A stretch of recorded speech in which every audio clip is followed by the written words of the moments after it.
இசை புயல் ஏ.ஆர். ரகுமான் அவர்கள் திடீர் நெஞ்சுவலியின் காரணமாக மருத்துவமனையில் அனுமதிக்கப்பட்டு சிகிச்சை பெற்று வரக்கூடிய செய்திகள் சமூக வலைதளங்களில் வெளிவந்து ரசிகர்கள் மத்தியில் ரொம்ப பெரிய பரபரப்பை ஏற்படுத்திக்கிட்டு இருக்கு. அவரை பற்றிய நிறைய வதந்திகளும் பரவிக்கிட்டு இருக்கு. இப்படிப்பட்ட சூழல்ல அவருக்கு என்ன ஆச்சு அப்படின்னு சொல்லி அவருடைய ரசிகர்கள் பலரும் குழம்பி போயிருக்காங்க. இப்படிப்பட்ட சூழல்ல தமிழக முதலமைச்சர் மு.க. ஸ்டாலின் அவர்களும் நாம் தமிழர் கட்சியினுடைய ஒருங்கிணைப்பாளரான சீமான் அவர்களும் அவங்களுடைய சமூக வலைதள பக்கத்தில் ஏ.ஆர். ரகுமான் அவர்களினுடைய உடல்நிலை குறித்து முக்கியமான பதிவு ஒன்றை போட்டிருக்காங்க. அந்த பதிவு தான் இப்போ சமூக வலைதளங்களில் ரொம்பவே வைரலாக பரவிக்கிட்டு இருக்கு.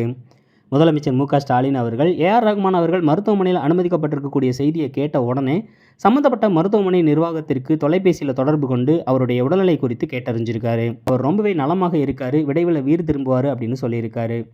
அடுத்ததான் நாம் தமிழர் கட்சியினுடைய தலைமை ஒருங்கிணைப்பாளரான சீமான் அவர்கள் தமிழர்களினுடைய இசை திறனை உலகறியச் செய்த தமிழ் தேசிய இனத்தினுடைய ஒப்பற்ற அடையாளம் தான் ஏ.ஆர். ரகுமான்.